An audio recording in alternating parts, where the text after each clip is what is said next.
Welcome to our latest Influencers in Hospitality interview, a video Q&A where we ask the influential leaders in our industry to share the strategies and insights that have made them so successful.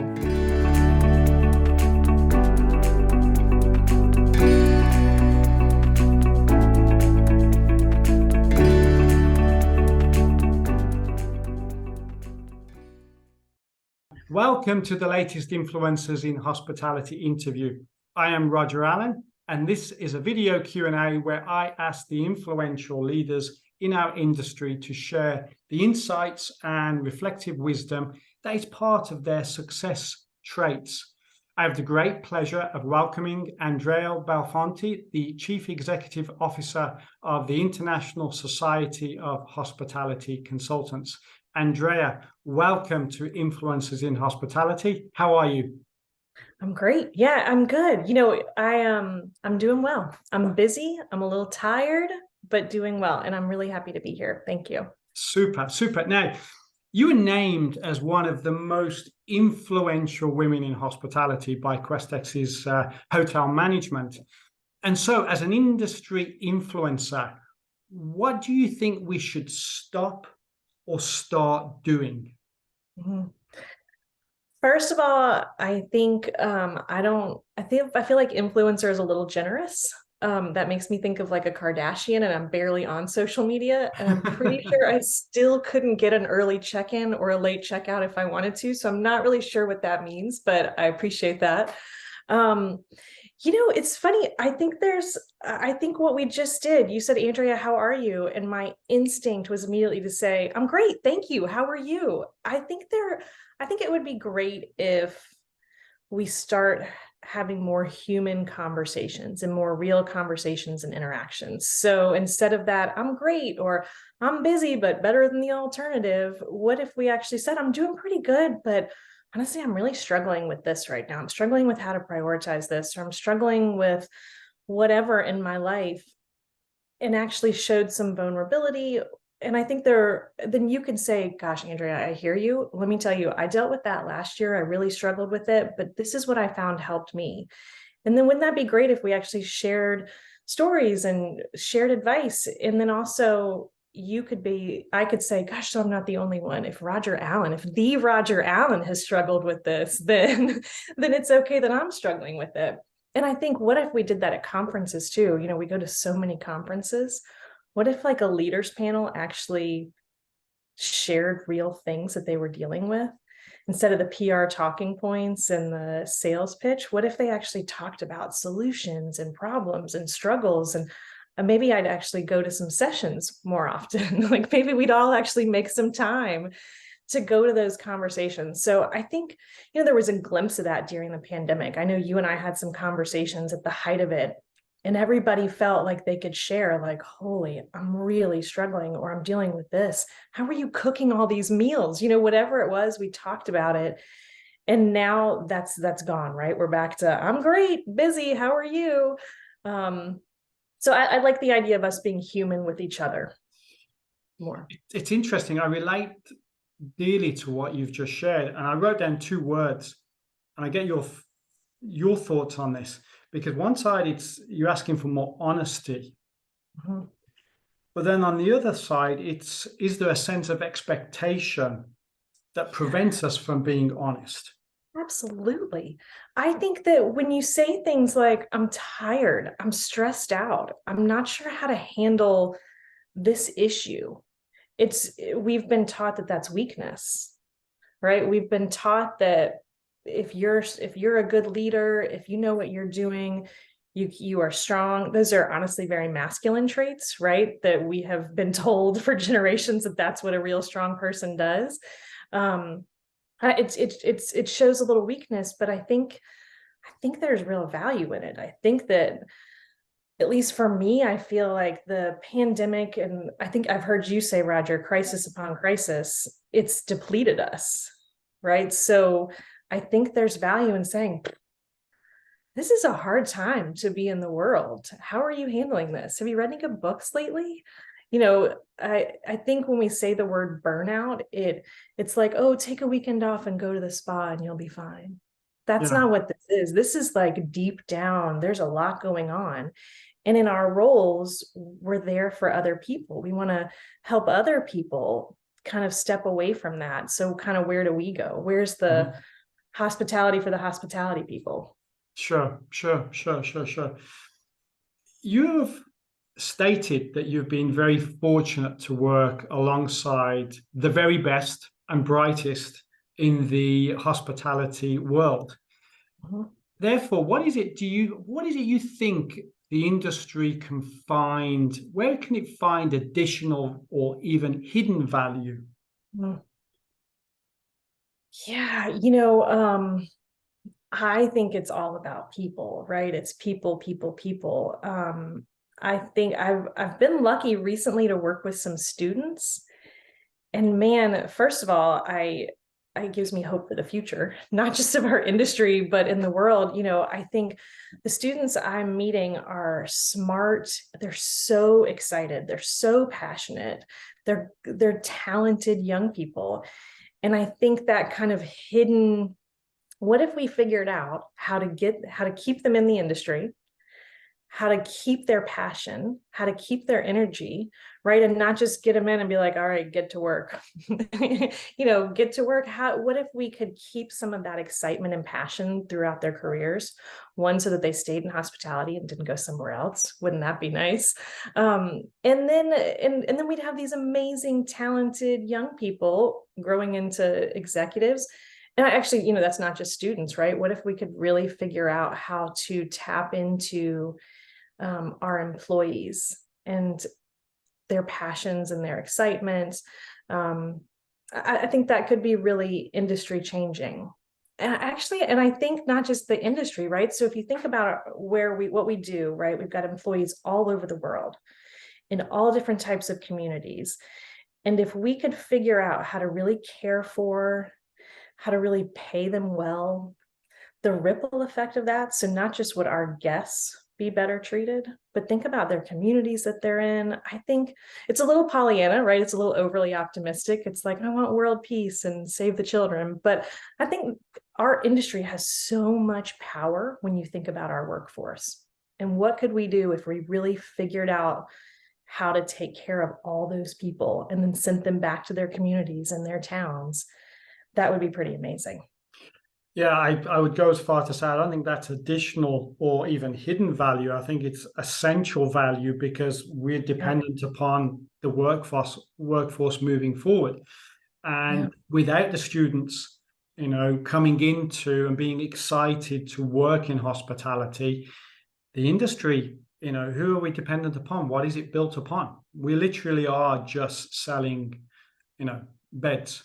Yeah, that's it though. They're excited, right? They're excited in school. I know you've done some stuff with some students too. When you're in those classrooms, man, they're excited. It's then a year later when they're like, I don't know, I'm working 80 hours a week and my boss is mean and I'm not making any money. So I think I'm going to go work for this consulting firm. I'm not passionate about it, but they're going to pay me and I'm going to work 5 days a week.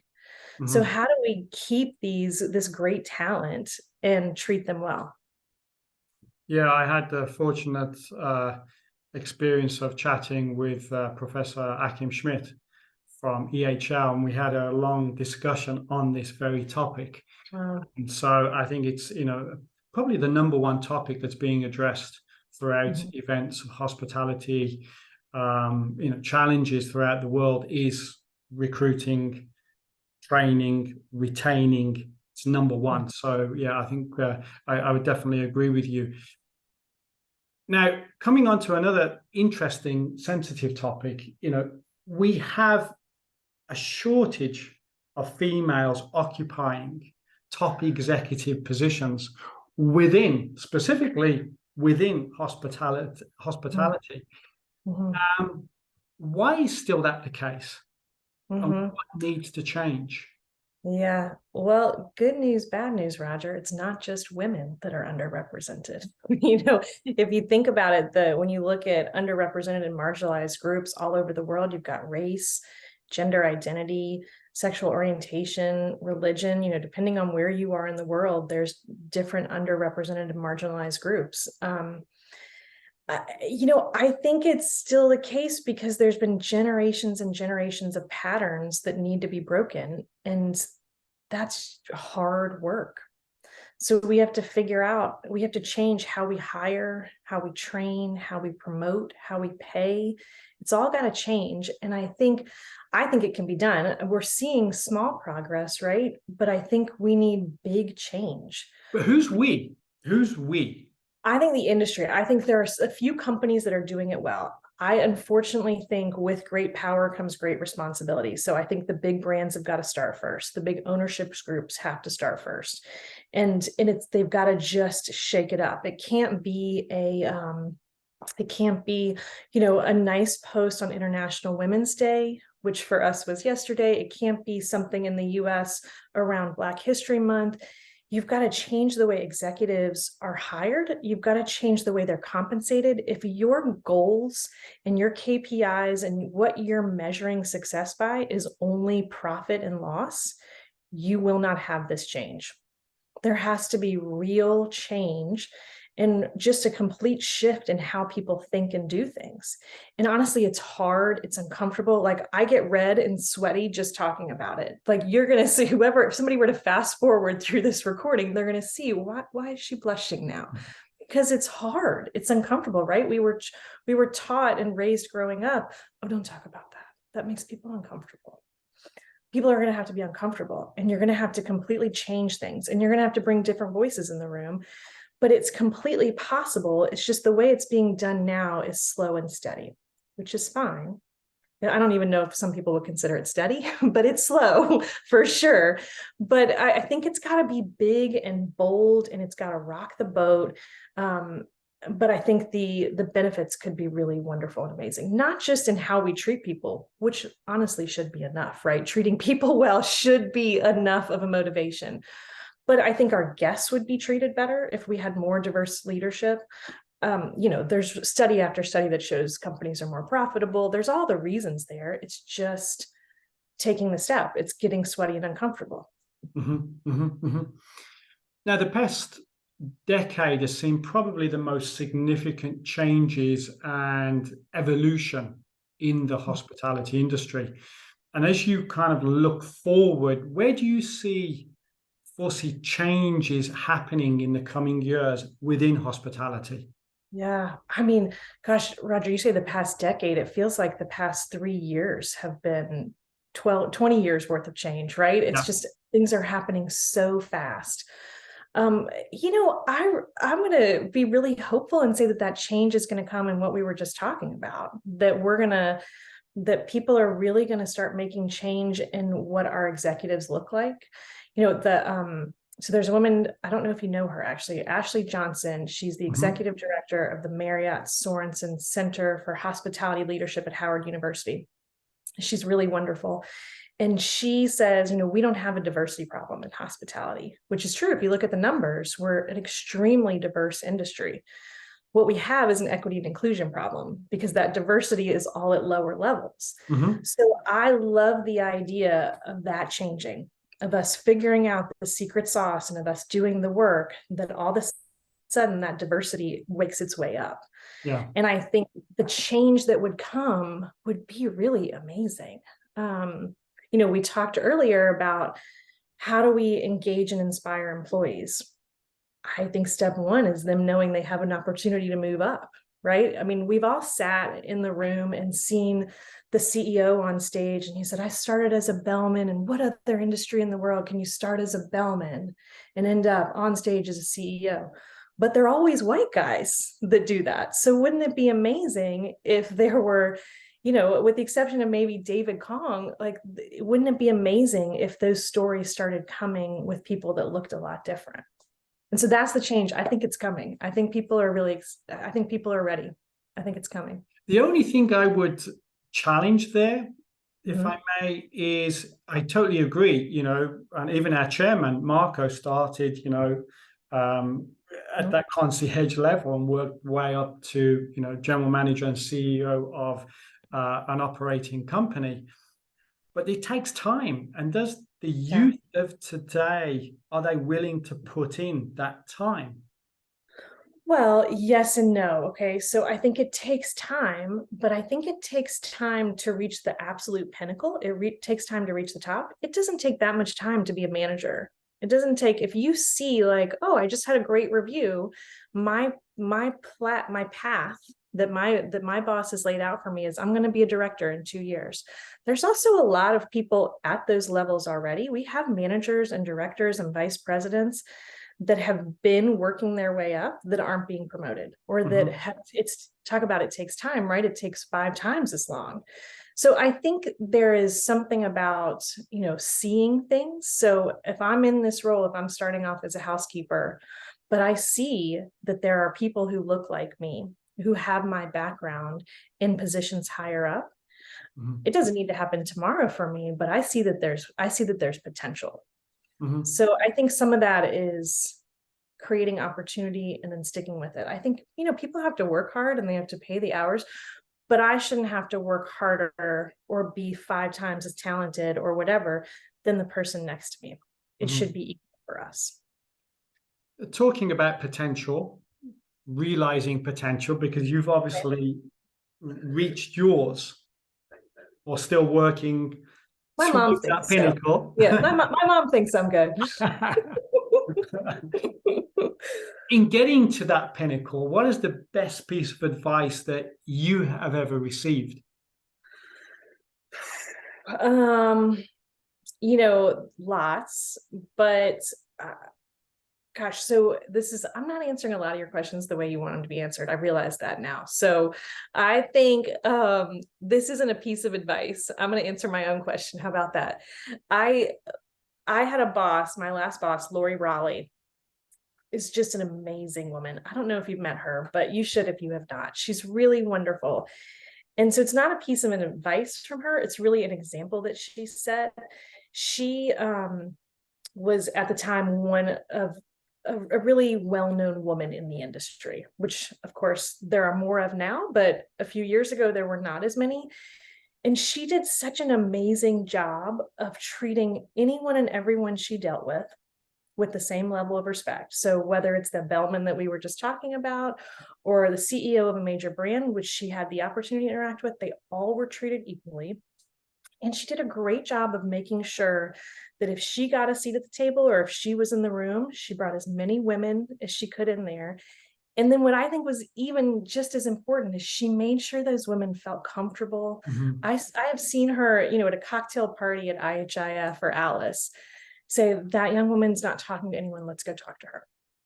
This person's alone, they don't seem to know anyone, let's go deal with that. She embodied hospitality, right? Like what we want our employees, that kind of generous spirit and making sure people are taken care of. She did intuitively. And I've taken that with me in work situations and in personal situations, that kind of taking care of others as a way to get to know people or spend time, and just the priority being taking care of others.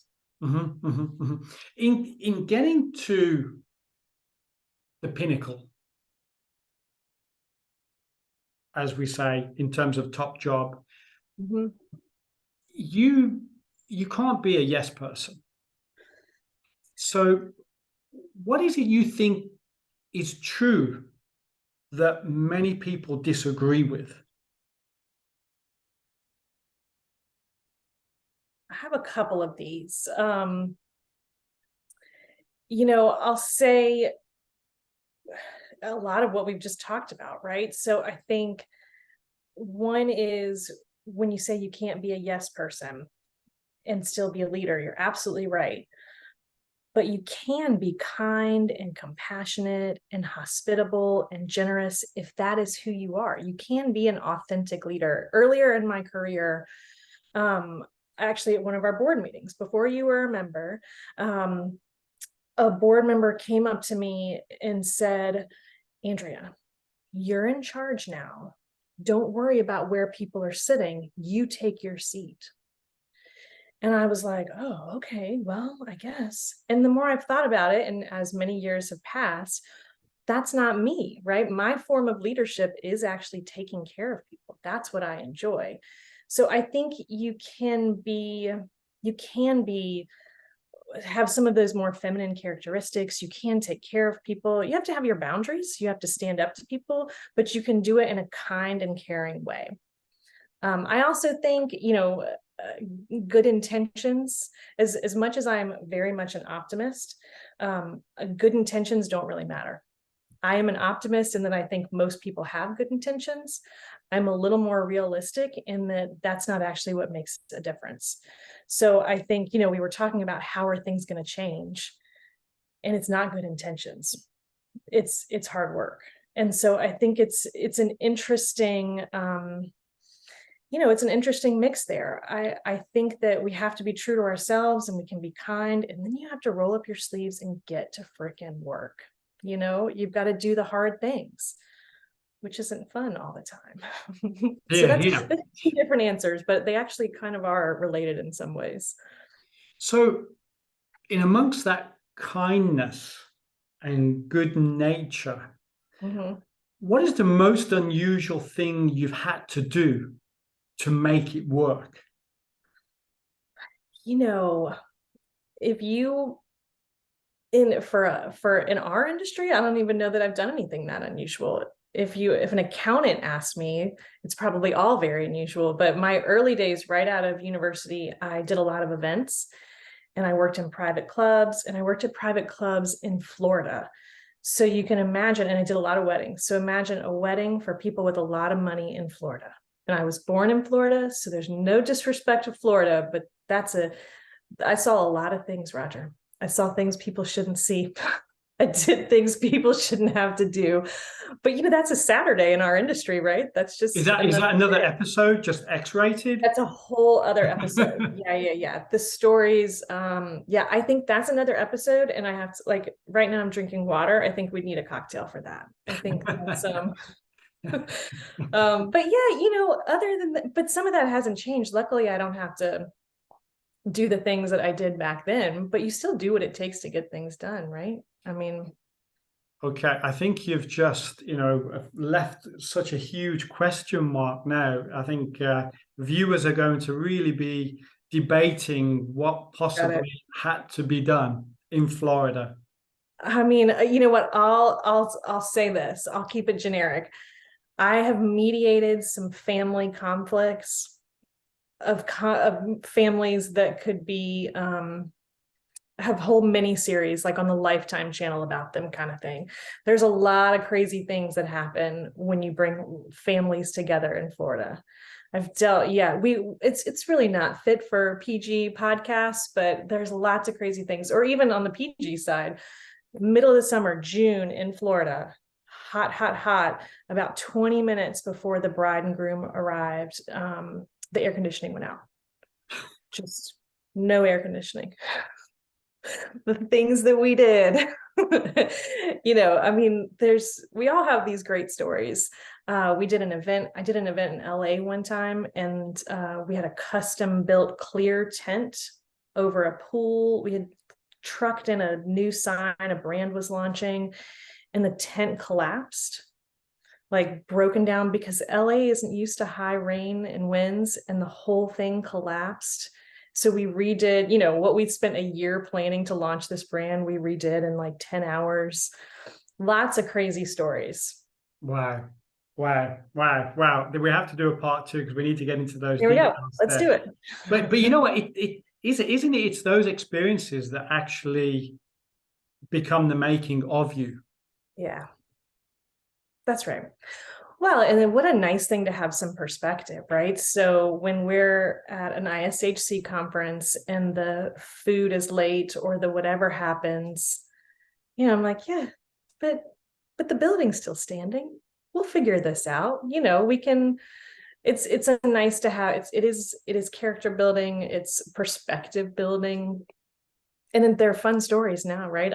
We could tell stories all day. I'm sure you've got some great ones too. Absolutely, we could fill the evening on a dinner table with these war stories, so to speak. Yep. Looking back, if the older and wiser Andrea of today could pass on a few wise words to your younger self, who's at the beginning of her career, Mhm. what would you say? With all Other the than don't work at wisdom a that you've country club and acquired, feel yeah. bad. So looking back to your younger Andrea, Yeah. what would you say? Ugh, I mean, talking about writing a book, I'm pretty sure I'd have a few things to tell myself. But I think back when you're young, you think like this is my path. And I love a good plan. I love a plan. So I had a plan. I was going to be this by this and this by that. And I was going to do these things in this order at this time. And then when those things don't happen, because as it turns out, what you don't realize and you're at that age is that you don't have control over all of that. When those things don't happen, it's so hard, it's so stressful, it feels devastating, it feels like your life's happiness is ruined, kind of thing. So I would tell myself that there is more than one path to success and happiness. I would probably tell myself to take more deep breaths and put your shoulders down, take a deep breath, and maybe try not to worry so much. I think maybe the younger generation could heed those wise words, because I think the amount of pressure and weight of expectation that the younger generation now have, I think prevents a tremendous amount of achievement. I think so too. I think they've also seen, when you think about big traumatic, or not even traumatic, but, those events that kind of mark your life, those global events or personal events, young people have had more than their share.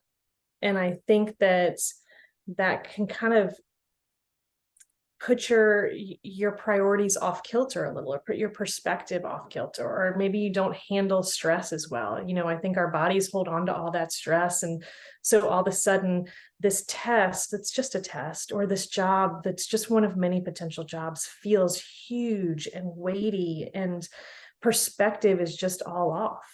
Mm-hmm. But they've also gone through shooting drills in classrooms, and their life is very different than ours. I think our phones and technology, again, a whole other podcast. But yeah, I think if we could impart some wisdom on younger generations, right? Take a deep breath, it's all going to be fine. And the stuff that isn't going to be fine, you can't control anyway, so don't worry about it. Exactly. Yeah. I think that's a poignant time to end this Q&A and Influencers in Hospitality podcast. Andrea, it's been great to talk to you. I thank you for joining us on Influencers in Hospitality. Thank you again. Thank you, Roger. It was a pleasure.